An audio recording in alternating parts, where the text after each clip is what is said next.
Alright, we're back. We're the Heralds of Nerdom. Tell Eric to watch ReZero. ReZero.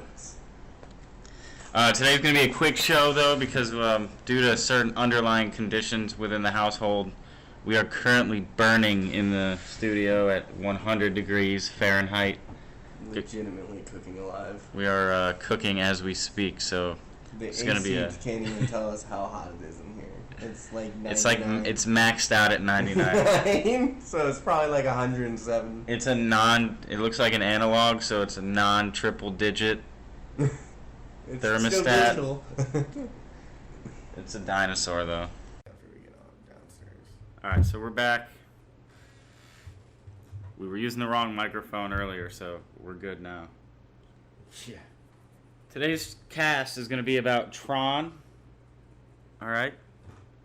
Not Tron Legacy, but Jared Leto is going to be in a new Tron movie. How do you feel about that? Well, I don't know. Jared Leto is a method actor, so it might end up being really, really good. But, you know,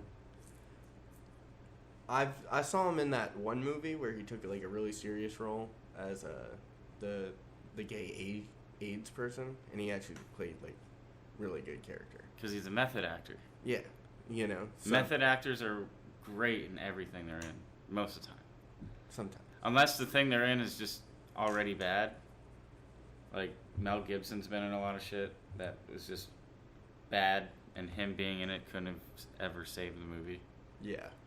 And, you know, that's what I'm saying. It's like, you know, not all method acting doesn't always work. I mean, I didn't really enjoy him as Joker. I didn't like him as Joker at all. You know, so... But I saw him in American Psycho. I'm like, wait, is that the same guy? Right. Well, you gotta keep in mind that is like 10 years prior to Suicide Squad, so... Yeah. That's when he probably actually cared more about... Oh, no, he still cares about his acting. No, I know he cares about his acting, but he cared more about, you know, getting the audience's attention and, like, hooking them with his performance rather than trying something different. You know, yeah. He didn't try to be something different like the Joker was. Yeah, Joker just being a psychotic, like, crazy comic book villain, you know. I could see him being this mentally unstable, like, maybe he owns a part of the company or something, kind of like a Jake Gyllenhaal in Spider-Man. No, I'd like him to be more of, like, you know, a relatable character that suffers through depression and tries to use video games as an outlet and escape. And really, like, I mean, because, like, come on, how you make a movie about a game that's about an arcade game from the 80s without that person being, like, having some type of obsession with games? You know what I'm saying? That would be cool. You know, so it'd just be like, it'd be really weird to see, like, a CEO go into an abandoned arcade and be like, oh, I'm good.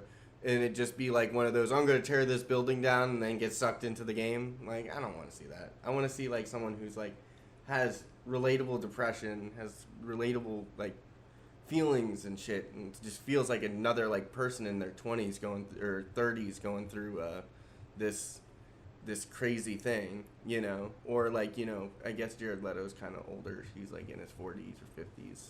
So, but he can still play a younger person, you know? Yeah. So, it's just, like, I could totally see him, like, being this relatable, like, you know, kind of a shut-in, doesn't really, likes the new games, but doesn't like them as much as the old games, and then, like, was searching for the Tron cabinet, you know? Like, this was on the dark web or something, you know? Like, this was, like, I had to search for this. I've been searching my whole life for When this. it's not even that, you know? It's just, like, you know, it'd just be like, he just, like, going through an arcade and just sees, like, this one cabinet, you know? Because there are retro arcades still around. So it's just, like, you know, they're coming back a little bit, but... You know. Yeah, but Jeff Bridges played such a pivotal role in the first two. I just don't see him not being in the movie. So if he's in the movie, that's how I see it. Like, what if like his son like restarted the arcade? Yeah, his son needs to be in the movie. Yeah, and then you 100%. have because they brought that one chick from the game outside. Yeah, exactly. They brought an AI to life in the last one. They have to address that and how the world is different because of that. And I would like to see that, like, the cabinet has, like, some type of, like, out-of-the-world type power besides just dragging people in it. Like, has that, like, hey, it can put itself wherever it wants. You know? Like, it's the Tron game. It's the puzzle box from Hellraiser, guys. Yeah, like, it can just anywhere. go, it can be anywhere. It's just, like, it's like, It's Jumanji. No, it's like, you ever seen Big? No. Well, like, in Big, how Tom Hanks becomes an adult, he wishes there's this like random like mystic like fortune teller box that you put a coin in, and it like gives you like a ticket and you read your fortune, and that's how he became big. But the thing only comes up when like you truly need it. So you have to like really like when you're searching for it, it's very hard unless you like figure out why you became like your wish came true and why you don't want to keep that wish, you know, at the same time. Sounds like a good film. Yeah, Tom Hanks is great. But that's what I'm saying, like, make it that type of device. Like, because at this point, by bringing that girl into the real world, like, you've already very, like, established that this ain't no normal, like, some guy in the 80s coded this shit. This is, like, nah, this is some, like, advanced shit that can just, it's definitely, if it's smart enough to pull you in, it's smart enough to fucking grow legs and walk away. You know what I'm saying? Yeah, because inside it had its own sentient, like, Whole, like, life. Entire players. There's, like, oh, there's player characters, and then there was, like, a whole system of NPCs. But, I mean, in the original one, the original had the CPU. What's his name? Master Control. Yeah. From Kingdom Hearts. Kingdom Hearts 2. Bro, replaying through that. So, right like, now. if they bring him back, that'd be dope. That'd be cool. Or if they just make, like, another arcade cabinet altogether.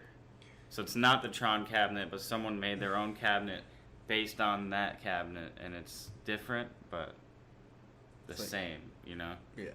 I don't know. I would like to see. If you're bringing back Jeff Bridges, you gotta bring back the... You have to. I feel like you have to. Or at least bring back his son.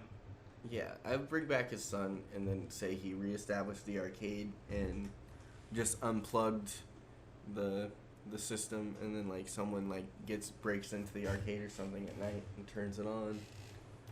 You know? That sounds like a plan, but as of now, it's reaching 125 degrees Fahrenheit. There's not that much news on Tron anyway. We're just talking about it, speculating. I really hope Jeff Bridges is in it. Jeff Bridges, if you hear this, you need to be in the movie. But anyway, we'll talk to you next week. This probably won't get uploaded for a couple days because it's not that big. We'll talk to you on Thursday when more news comes out. I love you. And don't forget to like and subscribe.